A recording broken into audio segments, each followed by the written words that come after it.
আজকে আমরা বাংলাদেশ ক্রিকেট বোর্ডে যারা পরিচালকরা আছেন, বুলবুল ভাই আছেন, ফারুক ভাই আছেন, সবার সাথে বসেছি। আমরা আজকে সিচুয়েশনটা নিয়ে আলাপ করেছি। আমরা সবাই একমত হয়েছি যে বাংলাদেশ কষ্ট করে কোয়ালিফাইং রাউন্ডে কোয়ালিফাই করে বাংলাদেশ বিশ্বকাপে টি-20 বিশ্বকাপে খেলার যোগ্যতা অর্জন করেছে।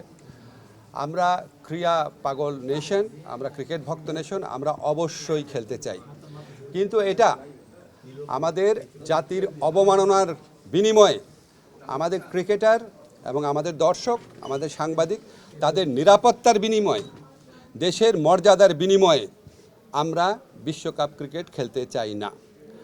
আজকে আমরা আইসিসি থেকে যে চিঠিটা পেয়েছি, সেই চিঠিতে পড়ে আমাদের কাছে মনে হয়েছে ভারতে যে প্রচণ্ড একটা নিরাপত্তা ইস্যু তৈরি হয়েছে বাংলাদেশের ক্রিকেটারদের জন্য, সেটা তারা রিয়ালাইজ করতে সক্ষম হয় নাই।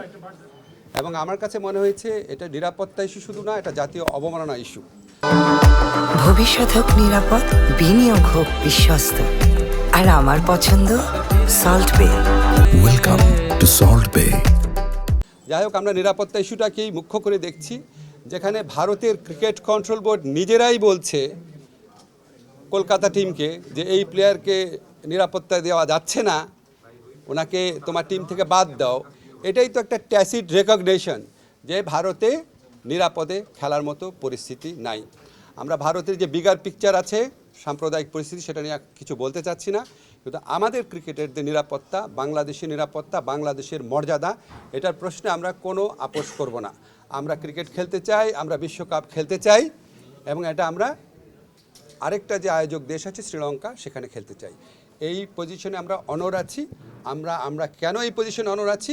আমরা আশা করি আমরা আইসিসিকে বুঝাতে সক্ষম হব, এবং আইসিসি আমাদের যুক্তিগুলো সহৃদয়তার সাথে নিরপেক্ষভাবে বিবেচনা করে আমরা কষ্ট করে যে অর্জনটা করেছি সেই টি-20 বিশ্বকাপে আমাদের খেলার সুযোগ করে দিবে।